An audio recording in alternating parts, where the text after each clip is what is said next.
Drum rolls. Here is part 2 to the Alani and Dora story. Najua mmengoja sana, but I couldn't record it sooner because I had to wait for Dora to reply, and also sauti yangu ilipotea and I got a chest problem over the weekend. But usijaribu Michi, usijaribu tafadhali kugeuza sura yangu tishu. Hii usijaribu. we're working on it. Hata tushikwe na shida ya kifua. It's good. It's what? It's good. It's what? Now, Pookie, when you set your eyes on me, you know you have to go grab yourself a snack or a whole meal, water or an energy drink. Kama wewe ni mtu wa kuinama, make sure you have people around you to hold you when you faint. Also, disclaimer, part 2 ni moto kuliko part 1. Also, make sure zako hazijashika ukisikia hii story or else you'll start seeing what Alani was seeing. Let's go. So after that call that Dora and Alani had, Dora kept on checking up on Alani to make sure that she has not out herself or done anything crazy to harm herself. For example, she would start calling her every day, checking up on her, asking how are you feeling now, how are you feeling mentally, and all that stuff. If she gets a new mumama, ampe pesa, anatumia Alani at least apate ya food na ache kukopa. Jo, they play. Nasema historia dina sweat. Later on, after wamekaka for about 2 weeks, Dora saw that it is fit to bring Alani to where she is to monitor her closely because she genuinely still had feelings for Alani, and also guilt was eating her up like crazy. Now, something crazy that I noticed when reading this story is there is a pattern. Stay with me. Dora had feelings towards that man that she could not remember, okay? Then she got together with Alani. Alani had feelings towards Dora, and Dora had feelings towards Alani. Stay with me. Haya, they broke up. Alani got a boyfriend, David. Alani and David fell in love. They were in love with each other to the point where David was comfortable with Alani meeting his mom. Okay, now let's move to the second part. Dora became a stud. She used to engage with mumamas and all that, but she wasn't attached to them. So what was taken from them is maybe their families, but they were never even faithful to their families in the first place. So the people they had feelings towards, or they were attached to the most, are the people who were dying. I don't know whether I'm right. You guys get me? Alani's boyfriend, dead. David's mom, because Alani loved David's mom, dead. David's sister and the baby, dead. Alani loses everything in her life. Dora, the moment this man did what he did, she lost everything in her life. So kama wanafanya vitu juju na wewe, vitu zako mingi hazichukuliwi.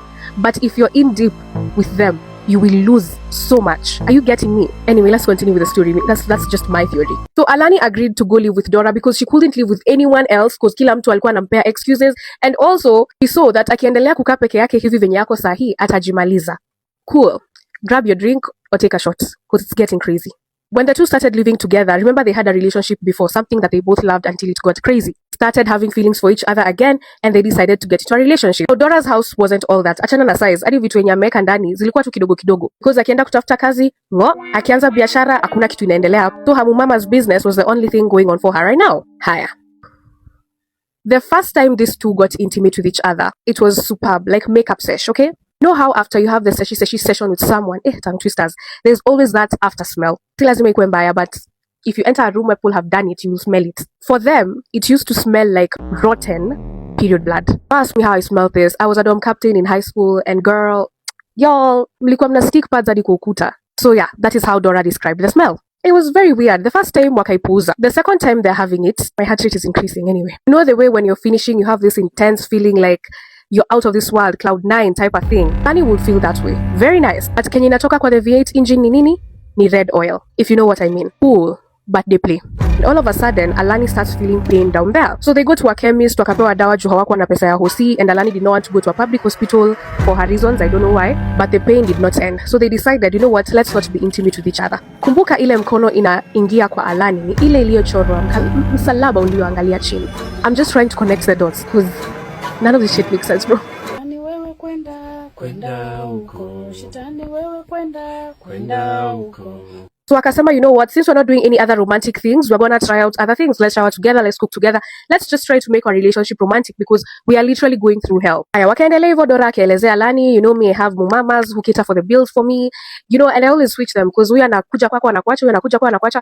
So akiniita mimi naendanga biashara zangu. And Alani said, baby, it's okay. We both can't get a job right now. Kenya sahi ni ngumu. You know what you have to do to get money. Sawa. So sometimes Dora would go at night, come back in the morning, and Alani wouldn't have a problem with it. But one day Dora was out at night, and Alani nyumba ilikuwa inakaa venye ilikuwa inataka. So she decided, you know what, let me do some cleanup. Plus cleanup was therapy to her. Alani loved a hygienic place, you know. So ana clean up, anatoa hapo nguo za babe, anaweka kwa kitanda, anafanya vitu zake hapo, and she stumbled upon a diary. Kwa hii diary, Dora had written, "Dear God, why me? My life is falling apart and I am causing pain to everyone that I interact with. And this is not a story I can share with anyone, so I am writing directly to you. I have weird marks on my hand. I don't know what they are. Anyone spots them, I know I can tell them it's just a tattoo." Hizo pages zingine ameandika venye vitu zilikuwa chaotic in her life, ameandika hadi mambo ya Alani hapo ndani, ameandika. Yole, Alani kuona hivi anajiuliza, ini mambo gani? Ebu ngoja kidogo.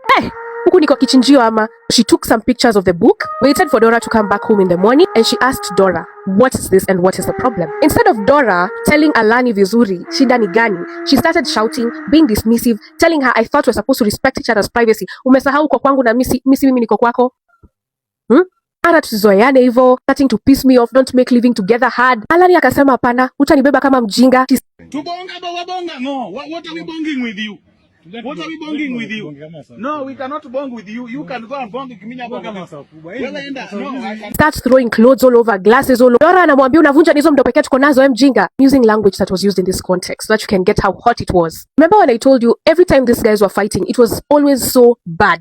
Alani ndio huyo anachukua chupa anaenda kugonga Dora. Dora na yeye amemsukuma chini akaanguka na huko. Because Dora had more strength than Alani. Dora is strangling Alani, strangling her. And she says when she was doing this, she felt satisfied, like peace, watching her. What are you guys doing? He stopped when she saw Alani's body ikirelax ni kama anataka kuenda kusalimia muumba wake. Na akaacha Alani hapo chini. She went to the bedroom and locked herself up. Alani alikaa hapo chini for about 1 hour before she picked herself up and went to the room to talk to Dora. Ame knock. Dora is not opening the door. So now Alani started getting scared because too many people have taken their lives in her life. She's calling Dora with the phone, knocking, saying sorry. Eventually Dora opened the door. Mausiku hivi saa 4, that is when they had the conversation and Dora told her the truth. She said, "Venye uliniambia hiyo story ilinishtua and that is why I acted that way. I've never told anyone and that is how I've lived my life." So ameendelea hivyo and things started getting worse. Hii nyumba ilikuwa ni kama iko na wenda wazimu wawili ndani. Still now. So see, iko na one night Dora is sleeping, she wakes up screaming akiwa ameshikilia bedsheets ni kama anataka kuzirarua. Ameamka amesweat, ameamka macho ziko red, she doesn't understand what is going on. The next thing is weirder. Those people who died in Alani's life started appearing in her dreams when she is sleeping. What would wake her up is not even the scare she will get in those dreams. It is the smell of something rotten in the room that would wake her up. Naamka kitu inanuka ni kama sijui imeoza tangulini. One day when she was going to shower, this might be trauma from maybe the situation, the bed situation. Got out of the bathroom, akikaa hivi kwa kitanda kwenda kujipaka mafuta, she's seeing blood trickling down from her kuchiwawa V8 engine. Dora comes and checks, there is nothing. Turudi kwa Dora. Naye huyo akilala usiku ingine anaamka anasema anachomeka. When someone pours hot water on your skin, that way. At some point these two sat down to have a conversation on how they're gonna out themselves, both of them. Because after Alani knew what happened to Dora and Dora explained it properly, they now knew what is the cause of all this. But Dora said even if she told Alani still felt like a murderer, like she's responsible for all this. They don't know which pastors to go to.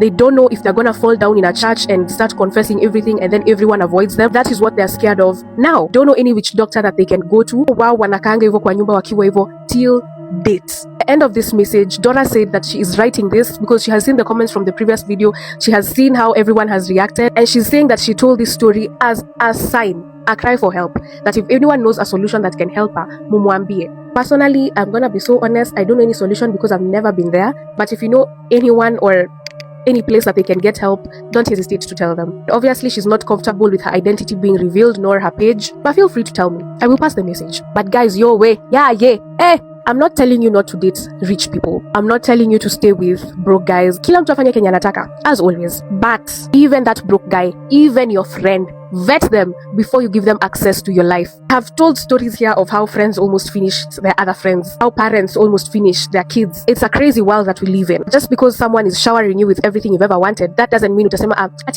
mimi nisha fall in love, namtaka, tutaishi hivyo. No. Rich, poor, friend, enemy, parent, sister, cousin, brother, uncle, nephew, niece, vet them all. Mlango ya maisha yako usiku unafungulia kila mtu.